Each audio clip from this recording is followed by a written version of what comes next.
আবারও চলে এলাম নতুন একটি ভিডিওর সাথে। আজকের রেসিপি মাটন। চলুন তাহলে রেসিপিটি শুরু করা যাক। তার আগে আমার ভিডিওটি যদি আপনাদের ভালো লেগে থাকে চ্যানেলটাকে সাবস্ক্রাইব করে পাশে থাকবেন, আর এভাবে একবার হলেও মাটনটি ট্রাই করবেন। অসাধারণ সুন্দর হয় এই মাটন রেসিপিটি। চলুন তাহলে ভিডিওটি শুরু করা যাক। মাটনটি রান্না করার জন্য একটি কড়া বসিয়ে নিয়েছি। কড়াইটি গরম হয়ে গেছে, দিয়ে দেবো সর্ষের তেল। রান্নাটা কিন্তু সর্ষের তেলেই করব। তেলটি গরম হয়ে গেছে, প্রথমে আলুটাকে ভেজে নেব।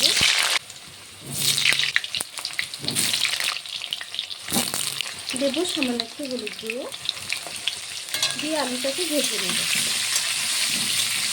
আলুটি সুন্দর করে ভাজা হয়ে গেছে, আলুটাকে তুলে নেব। আলু ভাজা তেলের মধ্যে দিয়ে দেবো দুটো তেজপাতা, দিয়ে দেবো পেঁয়াজ কুচি।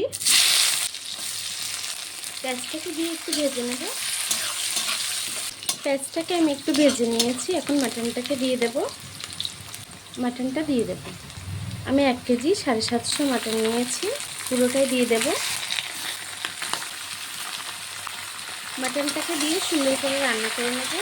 10 থেকে 15 মিনিট আমি মাটনটাকে কষিয়ে রান্না করে নেব।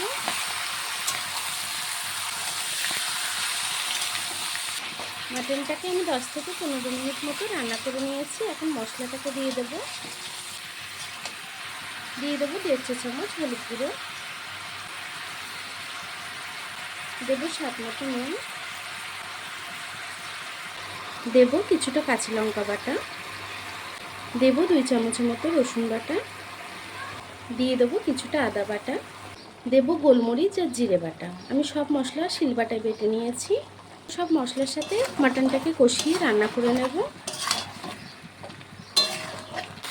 দিয়ে দেবো কিছুটা ঝাল লঙ্কার গুঁড়ো। আপনারা ঝালটা যতটা পছন্দ করেন সে অনুযায়ী দেবেন। ঝাল লঙ্কার গুঁড়োটাকে দিয়ে কিছুক্ষণ কষিয়ে রান্না করে নেব। মাটনটিকে কষাতেই দিয়ে দেবো 3 কোয়া রসুন। মাটনটাকে সুন্দর করে কষিয়ে নেব। দেখুন বন্ধুরা, মাটনটা কিন্তু খুব সুন্দর করে কষিয়ে নিয়েছি। মাটন দিয়ে তেল ছেড়ে দিয়েছি। এখন আমি ভেজে রাখা আলুটি দিয়ে দেব। আলুটিকে দিয়েও একটু রান্না করে নেব। মাটনটাকে খুব সুন্দর করে কষিয়ে আমি কিছুক্ষণ রান্না করে নিয়েছি। এখন আমি জল দিয়ে দেব।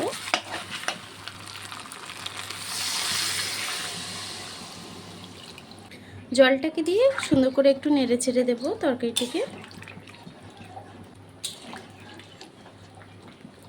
আমি মাটনটিকে সুন্দর করে নেড়ে ছেড়ে দিয়েছি। এখন তরকারিটিকে রান্না করে নেব। দেখুন বন্ধুরা, আমার তরকারিটি কিন্তু হয়ে এসছে, ঝোলটাও টেনে এসছে।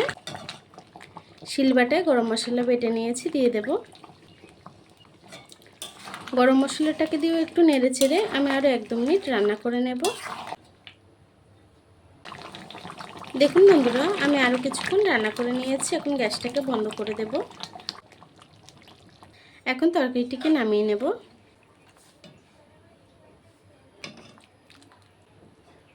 দেখুন বন্ধুরা, আমার তরকারিটি কিন্তু রান্না হয়ে গেছে। এই মাটন রেসিপিটি কেমন হয়েছে কমেন্ট বক্সে জানাতে ভুলবেন না। ভিডিওটি যদি ভালো লেগে থাকে চ্যানেলটাকে সাবস্ক্রাইব করে পাশে থাকবেন।